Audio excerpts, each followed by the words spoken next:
HP ProLite ML350E Gen 8. Baka kailangan na na.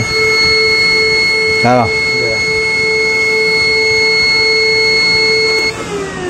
Ayaw dun eh.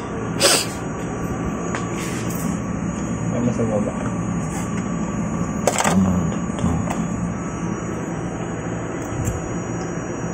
DDR ano ba yan?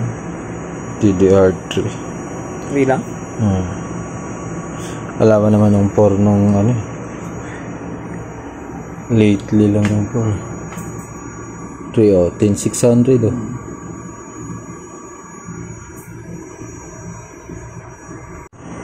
So ayan, may troubleshoot tayo ngayon yung server namin para sa Springfield na HP ProLite ML350E Gen 8. Una yung issue is hindi nagpa-power on, naka-read lang to.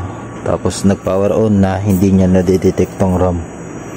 Yung RAM niya ay DDR3 ng spec ay 4GB 10600 HP din. Ito dual CPU to. Bali single CPU lang yung gumagana ngayon. So linisin natin gamit ang magic eraser at lapis.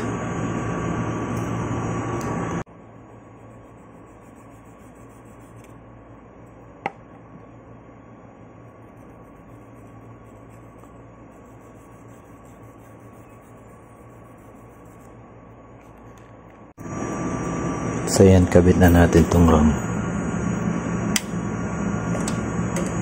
dito sa baba.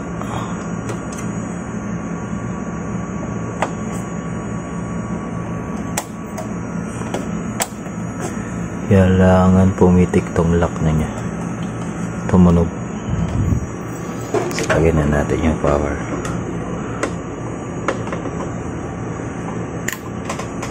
Yung power niya, bali yung source natin pinagkuhanan, ito ang UPS natin sa baba na 3,000. So ayan, power on na natin siya. Medyo matagal lang yan mag-boot.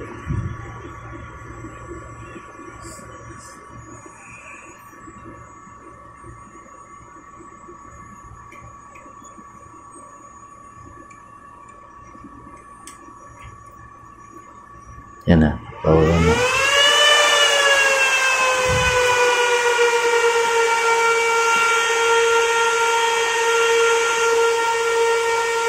Monitor na.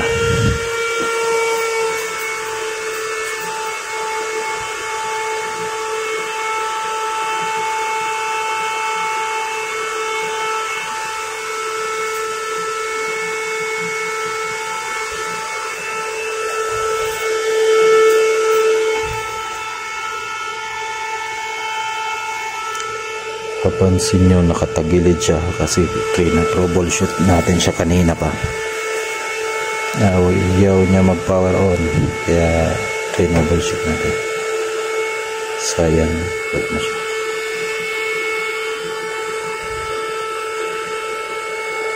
So ito, meron siya dito.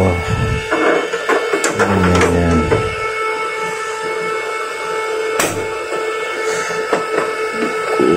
Silby cover niya.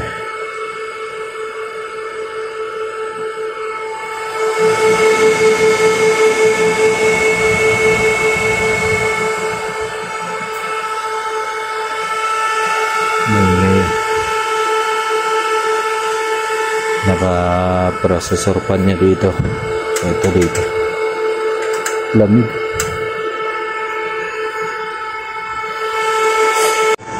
So ayan, okay na siya. Medyo maingay yung processor pan, pero lamig. Malamig kasi naka-aircon. And operating system niya is 2012, Windows 2012. Kaya lang restart din nito, nagkaroon ng problem na yung operating system niya. So kailangan na i-reinstall ulit.